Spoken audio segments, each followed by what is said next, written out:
और नगर। दोस्तों इस चैप्टर का जो समय काल है वो 600 ईसा पूर्व से लेकर 600 ईस्वी है, यानी कि 1200 वर्ष, टोटल 1200 वर्ष का जो भारतीय इतिहास है ना, जिसमें हम भारतीय इतिहास का जो राजनीतिक विषय है और जो आर्थिक विषय है उसको हम समझने वाले हैं। इससे पहले हमने हड़प्पा सभ्यता के बारे में समझा था, और हड़प्पा सभ्यता का जो समय काल था वो 2600 ईसा पूर्व से लेकर 1900 ईसा पूर्व था। अब कई बच्चों के मन में सवाल उठ रहा होगा कि सर ये जो बीच में इतना सारा जो गैप आ गया, उसमें क्या भारतीय इतिहास में कुछ हुआ ही नहीं? तो देखिए ऐसा कुछ नहीं है। इस समय जो लगभग हम बात कर रहे 600 ईसा पूर्व से पहले भारतीय इतिहास में एक वैदिक सभ्यता का विकास हुआ था, ठीक है, जिसको हम वैदिक काल भी कहते हैं। अब वैदिक काल का जो समय काल है वो है लगभग 1500 ईसा पूर्व से लेकर 600 ईसा पूर्व, ठीक है। ये वैदिक काल का समय काल है, वैदिक सभ्यता का समय काल है, ठीक है। अब वैदिक काल हम इसको इसलिए बोलते हैं क्योंकि इस काल के बारे में, इस समय काल के बारे में हमारे पास जानकारी प्राप्त करने का जो मेन स्रोत है ना, वो वेद है, यानी कि वेदों से हम इसके बारे में जानकारी प्राप्त करते हैं। अब ये वेद क्या है भाई? हिंदू धर्म के ग्रंथ बोल सकते हैं आप इसको, वेद को, ठीक है। और कुल मिला के 4 वेद है, ऋग्वेद, यजुर्वेद, सामवेद और अथर्ववेद, ठीक है। ये 4 वेद है, और इसमें से सबसे प्राचीन वेद जो है वो ऋग्वेद को माना जाता है, ठीक है। वैसे आपके 12th क्लास के सिलेबस में वैदिक काल के बारे में कुछ नहीं बताया गया है, तो अगर आप इसके बारे में जानकारी नहीं भी रखेंगे तो भी चलेगा, 12th क्लास में तो चल जाएगा। लेकिन कॉलेज वगैरह में आप वैदिक काल के बारे में पढ़ेंगे, बहुत ज़्यादा डीपली आपको वैदिक काल का टॉपिक पढ़ाया जाएगा, ठीक है। अब हम आगे बात करते हैं अपने इस चैप्टर का टॉपिक की। दोस्तों इस चैप्टर में जो पहला टॉपिक दिया गया है प्रिंसिप और पियदसी, ठीक है। तो इसमें हम सबसे पहले जेम्स प्रिंसेप की बात करने वाले हैं कि ये जेम्स प्रिंसेप थे कौन। देखिए James Prinsep east India company के एक अधिकारी थे, और इन्होंने क्या किया था, 1830 के दशक में भारत के 2 लिपि जो प्राचीनतम लिपि थे, जिसमें ब्राही और खरोष्टी लिपि प्राचीनतम लिपि मानी जाती है, इन दोनों ही लिपि का अर्थ निकाला था, ठीक है। अब देखिए मैं आपको बता देना चाहूँगा कि इससे भारतीय इतिहास को जानने में क्या हुआ, हमें बहुत ज़्यादा सहायता मिली। देखिए प्राचीन समय के जितने भी अभिलेख लिखे गए थे ना, वो सब ब्राही और खरोष्टी लिपि में ही लिखे गए थे। अब बहुत सारे बच्चों को अभिलेख का मतलब नहीं पता होगा, अभी अभिलेख का मतलब भी आपको मैं समझाता हूँ, पहले आप इस टॉपिक को समझ लें। देखिए जेम्स प्रिंसेप ने 1830 के दशक में जब ब्राही और खरोष्टी लिपि का अर्थ निकाल दिया, तो इससे क्या हुआ कि हम भारतीय इतिहास को बहुत ज़्यादा गहराई से समझ सकते थे। बहुत सारे अभिलेखों पे जो शब्द लिखे हुए थे, उनसे हम भारतीय इतिहास के बारे में बहुत सारी जानकारी जुटा सकते थे, ठीक है। अब देखो यहाँ पे एक पियदसी शब्द है। पियदसी का मतलब क्या है? यहाँ पे देखिए पियदसी का मतलब है सुंदर मुख वाला व्यक्ति, ठीक है। पियदसी का मतलब क्या? सुंदर मुख वाला व्यक्ति। और ये जो शब्द है और राजा अशोक के लिए इस्तेमाल किया गया था। बहुत सारे जब अशोक के काल के, क्योंकि सबसे प्राचीनतम अभिलेख जो लिखवाए थे वो अशोक ने ही लिखवाए थे, अब अशोक ने ही अभिलेख लिखवाने की प्रक्रिया शुरू की थी, और बहुत सारे अभिलेखों पे हमें पियदसी जैसे शब्द मिले हैं, जिसका अर्थ होता है सुंदर मुख वाला व्यक्ति। और इसके अलावा एक देवना प्रिय भी शब्द मिला, देवना प्रिय यानी कि जो देवताओं का प्रिय हो, ठीक है। तो ये 2 शब्द का मतलब आप जरूर याद रख ले। इसके अलावा हम बात करते हैं अब अभिलेख की। देखिए अभिलेख होता क्या है? देखिए अभिलेख है किसी पत्थर, धातु या मिट्टी के बर्तन पे जो शब्द खोद के लिखे जाते हैं, उसको हम क्या बोलते हैं? अभिलेख बोलते हैं, ठीक है।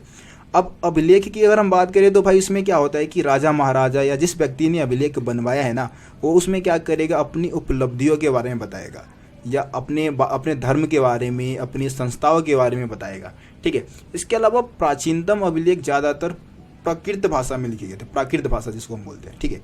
कौन सी भाषा में लिखे गए थे? प्राकृत भाषा में। अब ये प्राकृत भाषा है क्या भाई? प्राकृत भाषा जनसाधारण की भाषा होती थी, जो आम लोग जिस भाषा का इस्तेमाल उस समय करते थे उसको हम प्राकृत भाषा बोलते हैं। इसके अलावा भी और दूसरे भाषाओं में भी अभिलेख लिखे गए थे, जैसे कि तमिल भाषा में बहुत सारे अभिलेख मिले हमें, पाली में भी मिले हैं, संस्कृत भाषा में भी बहुत सारे अभिलेख मिले हैं, ठीक है। दोस्तों हम बात करते हैं कि जो 600 ईसा पूर्व से लेकर 600 ईस्वी का जो समय काल है, यानी कि 6ठी शताब्दी ईसा पूर्व का जो समय काल है, वो भारतीय इतिहास में महत्वपूर्ण क्यों माना जाता है? देखिए इस काल को भारतीय इतिहास में विशेष महत्व दिया गया है। इसके पीछे बहुत सारे कारण हैं। देखिए 600 ईसा पूर्व के काल में क्या हुआ, भारत में बहुत सारे नए नगरों का विकास होने लग गया, राज्यों का विकास होने लग गया, ठीक है। इसके अलावा इसी समय लोहे का प्रयोग भी शुरू हो गया था, क्योंकि इससे पहले 600 ईसा पूर्व से पहले भारत में लोहे का इस्तेमाल नहीं किया गया था। लोहे के बारे में जानकारी कम मिली थी लोगों को 600 ईसा पूर्व के आसपास ही। इसके अलावा बहुत सारे सिक्के भी ढाले गए थे। सिक्के का प्रचलन जो था ना, वो 600 ईसा पूर्व के काल में ही भारतीय इतिहास में देखने को मिलता है। इससे पहले सिक्कों का प्रयोग लोग नहीं करते थे, सिक्कों के बारे में कोई खास साक्ष्य हमें नहीं मिले। तो सिक्कों का विकास भी इसी समय काल में हुआ। इसके अलावा बहुत सारे साहित्यिक ग्रंथ जैसे कि बौद्ध और जैन धर्म के जो साहित्यिक ग्रंथ है उसकी रचना भी इसी समय काल में हुई थी। और जैन और बौद्ध धर्म का जो विकास है वो भी 600 ईसा पूर्व के समय काल में ही हुआ था। और इसके बारे में हम 4th चैप्टर में जैन और बौद्ध धर्म के बारे में पढ़ने वाले भी है, ठीक है। इसके अलावा हम बात करें भाई इसी समय काल में क्या हुआ, 16 महाजनपदों का विकास हुआ। अब ये महाजनपद क्या होते हैं भाई, देखिए जैसे इस समय हमारा जो भारत है वो कुल मिला के 28 राज्यों में बटा हुआ है, उसी तरीके से क्या था 600 ईसा पूर्व के समय काल में जो भारत है वो 16 महाजनपदों में बटा हुआ था, ठीक है। यहाँ पे जनपद का मतलब बता रखा है, जनपद, जन मतलब होता है भाई लोग, और पद मतलब यानी कि पैर। कहने का मतलब ये है कि जहाँ पे लोगों ने क्या किया, पैर रखा और वहाँ पे रहना स्टार्ट कर दिया, उसी को हम क्या बोलेंगे, जनपद बोलेंगे। क्योंकि यार पुराने समय में ना बहुत सारे ऐसे इलाके होते थे जो जंगल है, खाली इलाके हैं, वहाँ पे कोई नहीं रहता था। अब वहाँ पे कोई समुदाय गया, अपने पैर रखे, वहाँ पे धीरे धीरे बस गए, घर बना के रहना स्टार्ट कर दिया, तो इसी को हम क्या बोलेंगे, जनपद बोलेंगे, जहाँ पे लोगों ने पैर रखा और रहना स्टार्ट कर दिया, बस गए वहाँ पे, ठीक है। तो 16 महाजनपदों का जो विकास हुआ था ना वो 600 ईसा पूर्व के समय काल में हुआ था। अगर हम प्रमुख महाजनपदों की बात करें तो यहाँ पे वज्जी, मगध, कौशल, कुरु, पांचाल, गांधार, इसमें से सबसे जो शक्तिशाली जो महाजनपद था वो मगध था। मगध के बारे में आप लोगों ने शायद सुना भी होगा। तो इन सभी कारणों से क्या है 600 ईसा पूर्व के समय काल को हम भारतीय इतिहास में एक महत्वपूर्ण समय काल मानते हैं। दोस्तों हम बात करते हैं महाजनपद की प्रमुख विशेषताओं की। तो महाजनपद की अगर हम प्रमुख विशेषताओं की बात करें तो अधिकांश महाजनपद पे राजा का शासन हुआ करता था, लेकिन यहाँ पे गण और संघ नाम के जो प्रसिद्ध राज्य थे ना, इन राज्यों में क्या था, समूह का शासन होता था, ठीक है। और समूह में जितने भी लोग शामिल होते थे ना सभी को राजा कहा जाता था। तो पहला पॉइंट तो आप बता देंगे कि भाई अधिकांश महाजनपद पे राजा स्वयं शासन चलाते थे, लेकिन गण और संघ पे किसका शासन होता था, समूह का। और समूह में जितने भी व्यक्ति शामिल है वो सब क्या कहलाएंगे, एक तरीके से राजा कहलाएंगे। और महावीर, जैन और गौतम बुद्ध जो थे वो इन्हीं गणों से ही जुड़े हुए थे। दूसरा पॉइंट हम बताएंगे कि प्रत्येक महाजनपद की अपनी खुद की एक राजधानी होती थी। अब राजधानी को क्या किया जाता था, चारों तरफ से किले द्वारा घेरा जाता था। इसकी किलेबंदी करने का मेन कारण ये था ना कि अगर कोई दूसरा राज्य है वो वहाँ पे आक्रमण कर देता है तो कम से कम राजधानी सुरक्षित रहे। पुराने समय में एक रूल था कि अगर किसी राज्य की राजधानी पे किसी ने कब्जा कर लिया तो पूरे साम्राज्य पे ही कब्जा माना जाता था। तो इस कारण राजधानी के रख रखाव के लिए विशेष प्रावधान किए जाते थे। इसके अलावा हम तीसरा पॉइंट बताएंगे कि भाई जो शासक होता था ना महाजनपद का वो क्षत्रिय वर्ग से ही हुआ करता था, ठीक है। मतलब एक क्षत्रिय वर्ग है, क्योंकि आपको पता होगा कि भाई हमारा जो भारतीय समाज है वो 4 वर्गों में बटा हुआ था, ब्राह्मण, क्षत्रिय, वैश्य और शूद्र। तो राजा बनने का अधिकार क्षत्रियों को ही होता था और ज़्यादातर महाजनपद के राजा क्षत्रिय कुल से ही हुआ करते थे। और राजा का काम क्या होता था, तो भाई राजा क्या करता था, लोगों की रक्षा करता था।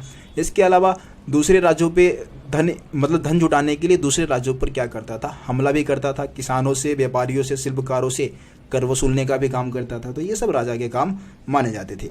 आखिर में हम बताएंगे महाजनपद के लिए सेना का प्रबंध कैसे होता था। तो देखो सेना का प्रबंध तो जो था वो ज़्यादातर कृषक वर्ग से ही किया जाता था, मतलब कि जो किसान है उनको ही सेना में एक तरीके से इस्तेमाल किया जाता था। लेकिन कुछ राज्यों ने क्या किया था, अपना स्थायी सेना बना लिया था। स्थायी सेना यानी कि परमानेंट जो सिपाही होते थे वो भी स्थापित कर ली थी। और ज़्यादातर मतलब ये देखा गया है कि भाई युद्ध में किसानों को ही सिपाही के रूप में यूज कर लिया करते थे, ठीक है। तो ये महाजनपद की प्रमुख विशेषताएं हैं। दोस्तों ये फर्स्ट पार्ट की वीडियो थी जिसमें इस चैप्टर की इंपॉर्टेंट टॉपिक, शुरुआती जो टॉपिक है उसको हमने समझ लिया है। बाकी अभी बहुत सारे मज़ेदार टॉपिक इस चैप्टर के जो है वो आपको सेकंड पार्ट में समझाया जाएगा, जैसे कि मगध का इतिहास है या फिर मौर्य वंश का इतिहास है, उसको हम अगले पार्ट में समझेंगे, ठीक है।